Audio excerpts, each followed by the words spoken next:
What is up, YouTube, and welcome back to another video. Can you daily a BMW S1000RR? A topic I think everybody that wants to own this bike wants to know. So let's get into it. So to start this video off, the first thing about dailying anything is how comfortable is it? Well, surprisingly, the S1000 is an extremely comfortable motorcycle. It shocked me coming from sport bikes, going to a Harley, back onto a bike like this.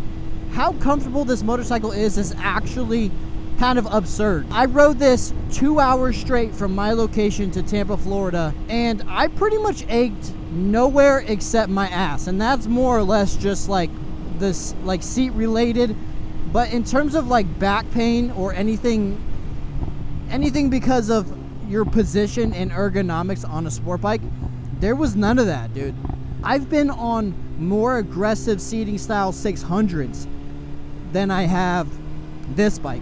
Something that I think is important to note is even if this bike wasn't as comfortable as it actually is, the feeling you get while riding this bike is dailyable, bro. Like you're not really gonna care. I will admit though that it doesn't matter what kind of sport bike you get, even adventure sports like that have even a more upright seating position, there are gonna be some sore spots because you are in a different and new position. Now, if you're coming from any sport bike, any sport bike, 600s, leader bikes, anything like that, and you hop on this bike, you shouldn't have any issues at all. But if you are coming from a cruiser style motorcycle, anything other than sport bikes specifically, you are going to find that there are some, mostly in your wrists, but you're going to have pain in some areas, but any kind of pain is definitely manageable. But to summarize the ergonomics, hey, it is not as aggressive as it looks, and it doesn't take very long to get used to, and that's something that I love about this bike. Now, when it comes to power delivery, do I really need to get on this topic at all? Dailying this bike, power is no issue, right? Overtaking cars, no issue. I slightly bring this up just quickly, right? Because I guess it is a topic of discussion when you want to talk about dealing with traffic, either whether that's highway or city riding. But I think we all know you have zero issues with power when it comes to dailying this motorcycle. Well, I guess that works, huh? So power definitely leads us into the next thing, which is rider modes, right? Because you are able to adjust throttle sensitivity, engine braking, all that. To summarize, because we don't need to really go in depth on that, there's so many other videos, you can make this bike do whatever you want it to do. No need to pay for expensive tunes or anything like that. This is awkward. Not much, you? Thank you. Yeah, it's a leader bike, 1000. Yeah. It's slow. Yeah. What's that one? 800. Hey. No, it's not bad. Yeah. They're quick too. I think this is faster, believe it or not. Yeah? I don't know why. Hey. Yeah, this is just 1,000. Yeah, that's the stocking cost though. No. Bad, bro. Yeah, thank you.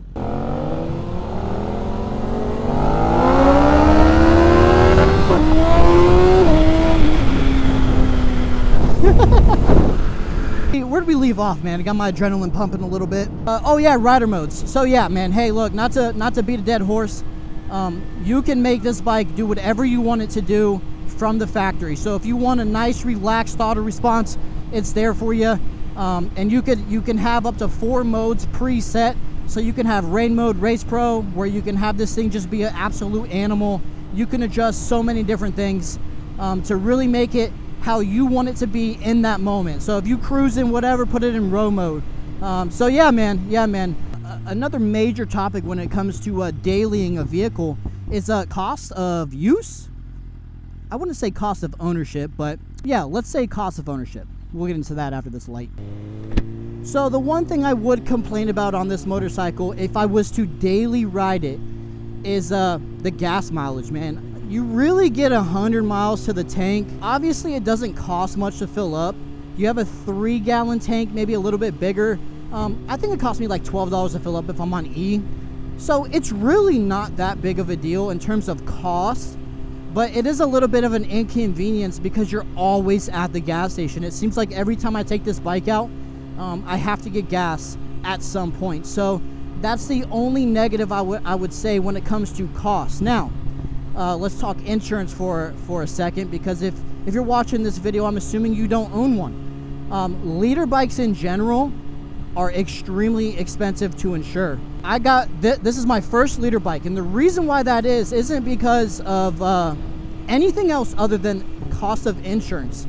So just to be as transparent as possible, when I was stationed in California, I was in the military, so I even had that going for me in terms of discounts.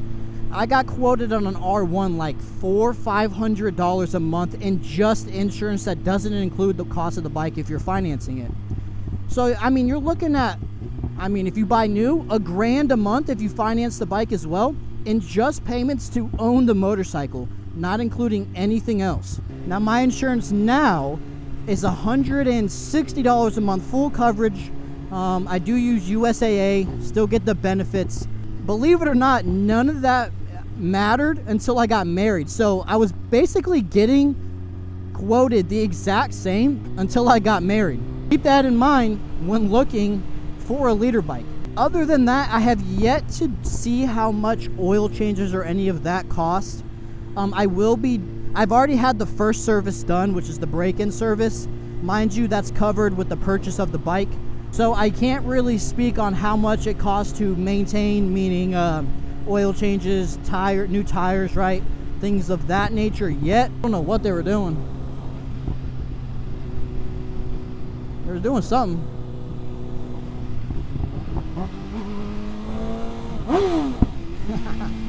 Let's talk about the attention you get, man. If you daily this motorcycle, you're going to get a lot of attention. Covered this once before in a little bit of an older video. That's good and bad, right? You get a lot of fun attention, right? People telling you to rev, trying to race you, right? Not a lot of people are really competing with a bike like this, but you can bet that you draw a lot of attention from the police and people in that category, which, you know, comes with the territory, but you're always kind of a target. Yeah, I mean, coming from riding a Harley, low-key was able to get away with a lot, dude. Believe it or not, I actually never got pulled over on that bike. It was definitely not a slouch. I mean, it had a dyno tube and stuff like that. But coming back into the sport bike community, bro, it seems like every day one of us is getting pulled over, like in our group chat or whatever. And yeah, I mean, it is what it is. It comes with the territory. So what I mean by that is, if you daily this motorcycle, you have to be careful. Not only for your safety, but you have to be careful because you are a target in terms of the law. Everybody knows this. I just want to verbalize it, right? And a little bit into the tech, this bike does so much for you in terms of keeping you 2 wheels down, keeping you comfortable, right? You can adjust. I don't know if it's all models. I'm pretty sure it is. But I can adjust my suspension however I want it, independently from anything else, like any kind of modes. If you put it in race pro mode, you can adjust your suspension however you want it, so you can soften it if you're just more of in a cruising feel, and then, you know, you can have another race pro mode where you have that baby stiffened up, ready for some corners. Ideally though, you get your suspension tuned to your body weight, but you know, if we're riding on the street, it is what it is, dude. Just have a softer mode ready for you. All in all though, guys, man, this bike is definitely dailyable. I wish I could ride it more. I don't get tired of it. I think about it more than I like to admit, being like, damn, it's a beautiful time to ride. I wish I was on the bike. That's kind of the summed up version of the whole thing. So yeah, we're going to take a picture, dude. Actually, I drove all this way for a photo, so I'll take y'all along with me before I cut the video short. But yeah, tell me this photo wasn't worth it, dude. Tell me this tree, specifically a tree, wasn't worth it. Look, we got to get on the sidewalk and everything. Look at this tree, dude. Dude, this is a vibe. It probably looks silly, but we got to cop a picture